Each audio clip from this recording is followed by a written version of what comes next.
I surrender. Throwing in the flag.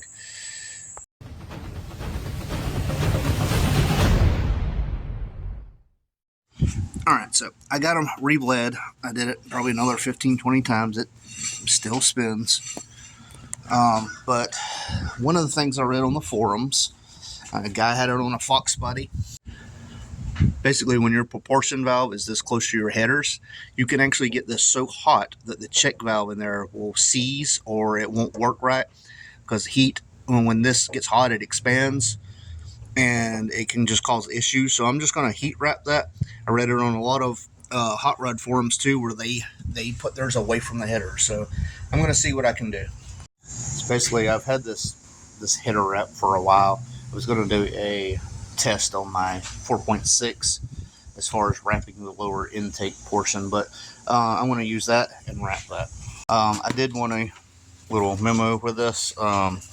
This stuff makes you itch like crazy. It's worse than fiberglass, so be very careful. Wear gloves, and if I do it again, I'll wear gloves and long sleeves because I had it all over me. Alright, got it wrapped up. I got the lines wrapped that goes along beside the headers. I didn't wrap up here.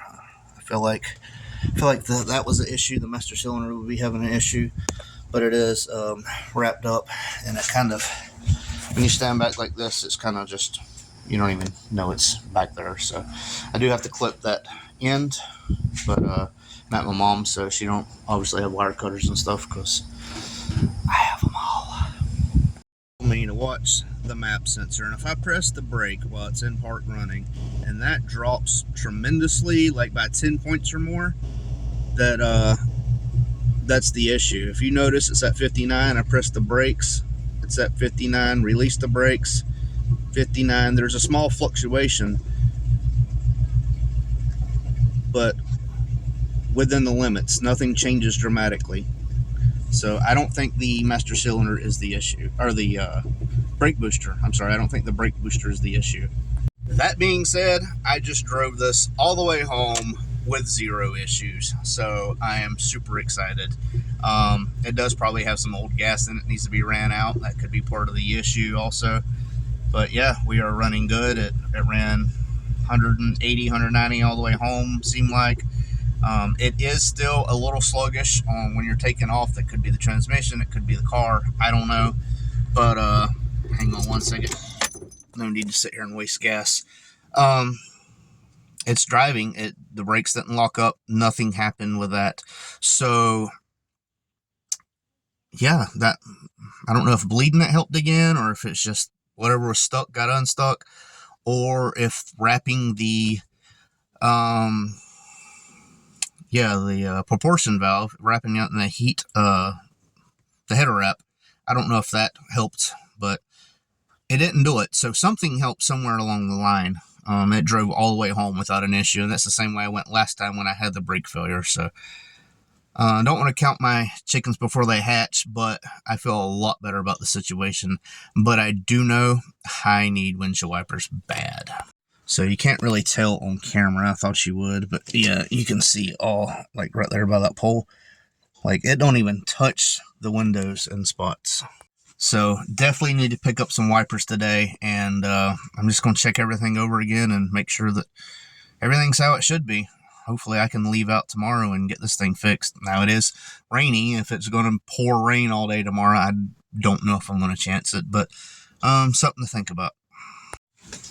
Alright, well, I got the blades replaced. I just did some El Cheapos, but these are completely, like, this is just rubbing off. Look at that. They wouldn't even touch in the windows and spots, so need to be done. Alright guys, if you see them 2 wet spots, those are from the rear diff. I rolled the car forwards because at the time it was raining, it was dripping right here. So I rolled the car forward. That is where the diff was dripping. If you notice, there's 2 spots, one on each side. It was the bolts in the middle. I don't know if y'all can see that or not. But anyway, there are 2 preload bolts. I did put RTV on them, but I put this stuff on them called the right stuff. In my opinion, this is the best gasket stuff there is. This RTV is amazing. 90 minutes, you're good to go back to service. So I got the rear jacked up. Brakes was doing perfect. Got the rear jacked up so I can add more diff fluid because I did lose some. So I just want to make sure everything's level and topped off, because I don't want to go this whole trip and find out I don't have enough. So yep, that's for that. I surrender. It's totally not for lack of trying, but I just took it on a test drive. Car ran great, but it's got a vibration somewhere in the engine. I just couldn't figure it out. I get home, I get underneath it and start looking at stuff. Rear diff still has a small leak. That ain't nothing major. But I noticed my balancer is separating, not just like a little bit, like it's coming apart. So I'm not going to chance driving this all the way across 3 or 4 hours away one way. So, you know, potentially a 5 or 6 hour drive with a balancer that is separating. But let me show you all this. So yeah, ignore their gasket job. I don't know why they put so much gasket. But if you see the black right there sticking out, yeah, that is the balancer separating. And if you look up in here, there's rust. There's no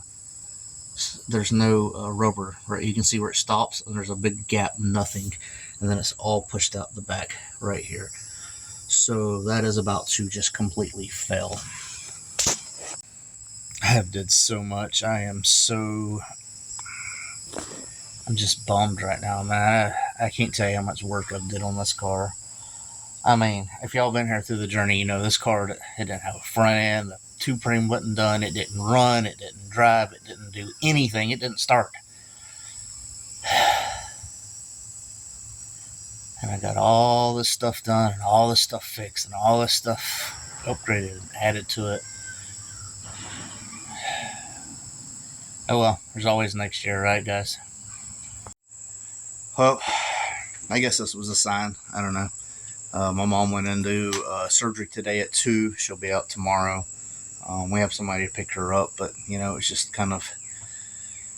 I didn't go yesterday. It was yesterday night because she went to the hospital. So if I'd attempted that, I would have ran into issues more than likely. So I guess I'll just happen for a reason, and I can be bummed about it all I want to. It ain't gonna fix anything. So thank y'all for watching. This is not a update that I wanted to make, but on a side note, the car runs really strong. He did another revision because of the tune that I had was more going off of a Leach Motorsport 5-speed tune, and of course I got an AOD, and so he had to mess with some things there, and it runs a lot stronger, a lot better. So we just got some things to worry about.